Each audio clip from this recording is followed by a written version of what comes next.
Assalamualaikum warahmatullahi wabarakatuh.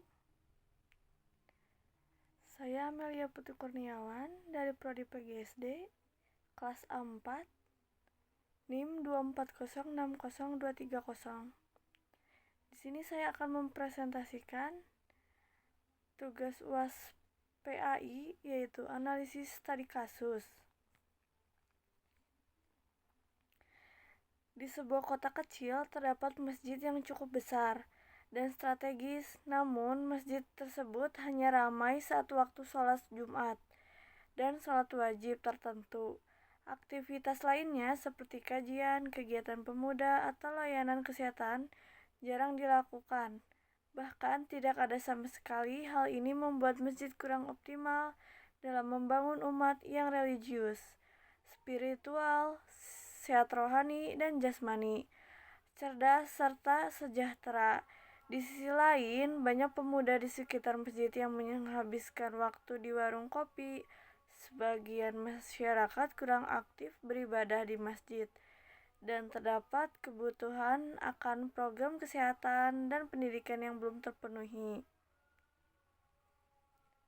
Pertanyaannya ialah, bagaimana masjid dapat meningkatkan kesadaran spiritual masyarakat?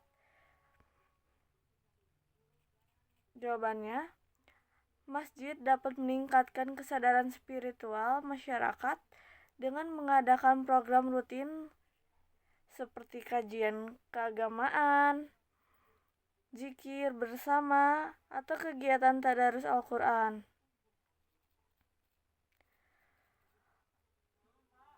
Program ini harus dilakukan secara konsisten dan melibatkan semua kalangan, terutama pemuda dan keluarga, untuk membangun suasana masjid yang ramah dan inklusif.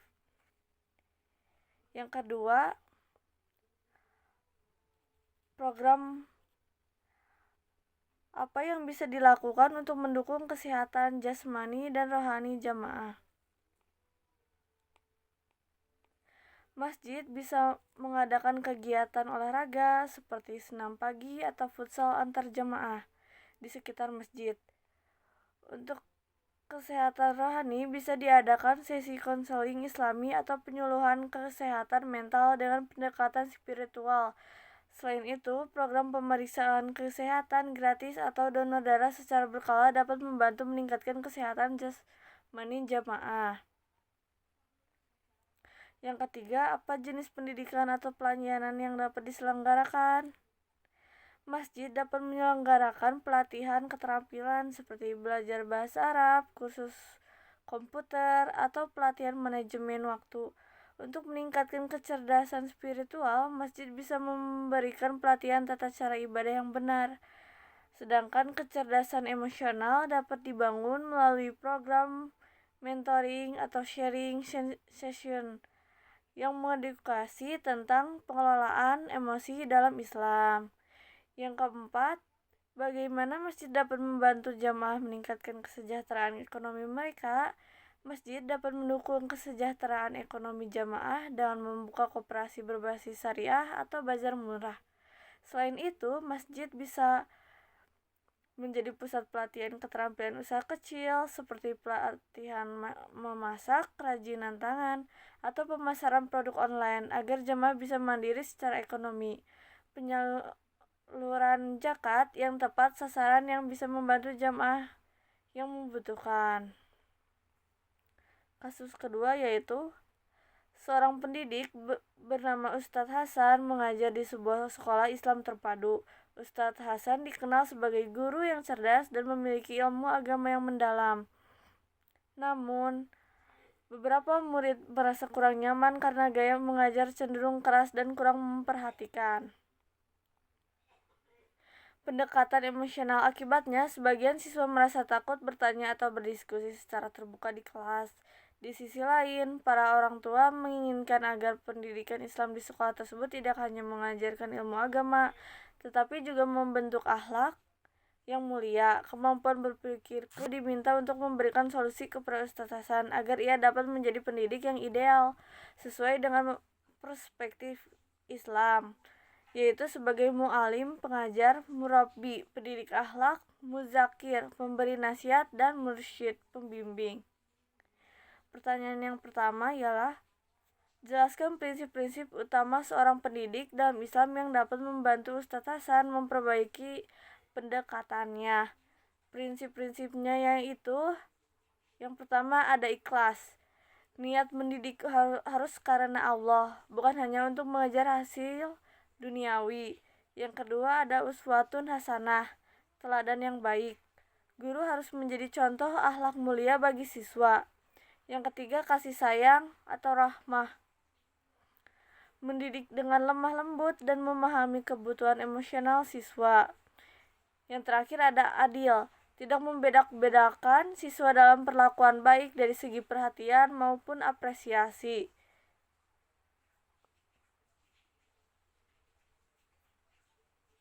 Yang terakhir ada keseimbangan tawazun, menyeimbangkan pendidikan ilmu dan akhlak sehingga siswa tidak hanya cerdas tetapi juga berbudi pekerti. Yang kedua, susunlah minimal 3 strategi praktis yang bisa diterapkan Ustadz Hasan untuk meningkatkan hubungan emosional dengan siswa, yaitu pembelajaran berbasis kisah. Gunakan cerita dari Al-Quran, hadis, atau kisah tokoh Islam untuk menyampaikan nilai-nilai akhlak sertai diskusi reflektif tentang pesan moral. Ada juga role playing, ajak siswa melakukan simulasi atau permainan peran terkait situasi yang melibatkan akhlak mulia, seperti cara menyelesaikan konflik atau bersikap toleran. Dan yang terakhir ada kelas diskusi dan kolaborasi. Bagi siswa ke dalam kelompok kecil untuk membahas tema tertentu seperti pentingnya menghormati perbedaan. Ustadz Hasan dapat bertindak sebagai fasilitator, bukan hanya sebagai pengajar. Dan yang tugas ketiga ada soal apa yang Anda pahami tentang Islam. Yang rahmatan lil alamin, ekonomi syariah, pernikahan dalam Islam. Islam yang rahmatan lil alamin berarti agama yang membawa rahmat, kebaikan, dan kedamaian bagi seluruh alam, bukan hanya untuk umat Islam, tetapi juga untuk seluruh manusia, hewan, dan lingkungan.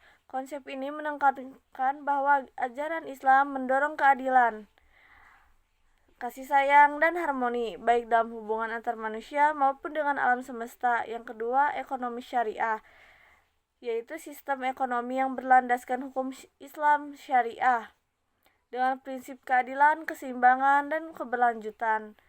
Fokusnya adalah menghindari riba, masyir, spekulasi, dan gharar, ketidakjelasan, serta mendorong transaksi yang halal dan transparan. Sistem ini bertujuan menciptakan kesejahteraan sosial melalui zakat, infak, sedekah, dan pengelolaan kekayaan yang merata. Yang ketiga ada pernikahan dalam Islam.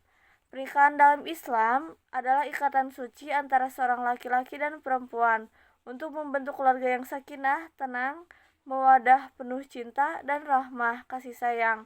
Pernikahan juga dianggap sebagai ibadah dan cara menjaga kesucian diri. Dalam pelaksanaannya, Islam menetapkan syarat dan rukun seperti adanya wali, mahar, dan ijab kabul, yang bertujuan sebagai hak dan kehormatan kedua belah pihak. Sekian dari saya. Wassalamualaikum warahmatullahi wabarakatuh.